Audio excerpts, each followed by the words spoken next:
নমস্কার। এখানে আমরা যে একটা ফিগার, এটা কতগুলো সাইড আছে 1 2 3 4 5 6 7 8, এই যে 8টা সাইড। এখান থেকে শুরু করি 1 2 3 4 5 6 7 8, তাহলে 8টা সাইড। এটা হচ্ছে তাহলে অষ্টভুজ, যেটা হচ্ছে অক্টাগন যেটা বলা হচ্ছে এই ফিগার থেকে। আর এদিকে কতগুলো আছে, মিডিল একটা স্কোয়ার, আর এখানে এইরকম টাইপের ফিগার, এগুলো সেম টাইপ ফিগার।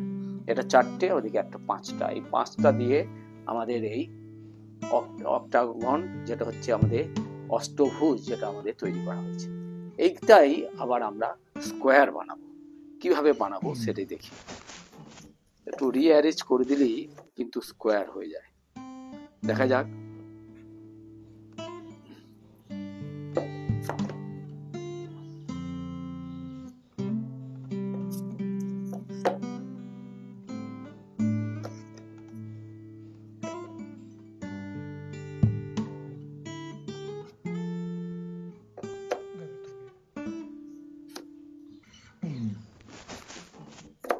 प्रैक्टिस कर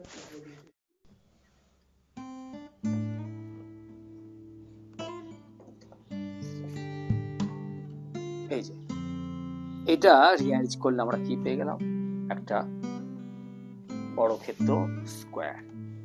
তাহলে এই 5টা ফিগার, তার মধ্যে একটা স্কোয়ার আছে, আর বাকি 4টে সেম টাইপ ফিগার দেওয়া আছে। এবং এটা হচ্ছে 1 2 3 4 5 পেন্টাগন দেওয়া আছে। এই 5টা পেন্টাগন একই মানে সেম সাইজ, আর একটা স্কোয়ার।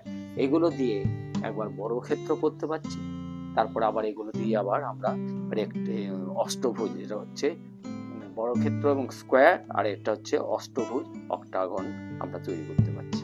এই যে আরেকবার দেখে নিই।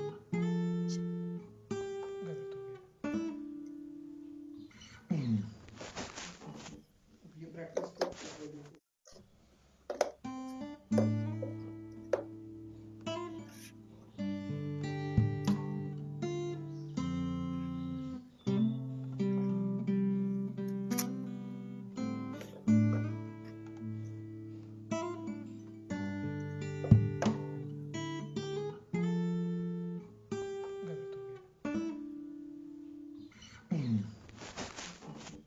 ये प्रैक्टिस कर এই যে আমাদের কি হয়ে গেল,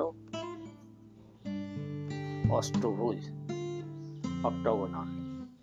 তাহলে 8টা আমাদের বাহু বিশিষ্ট একটি বহুভুজ হয়ে গেল।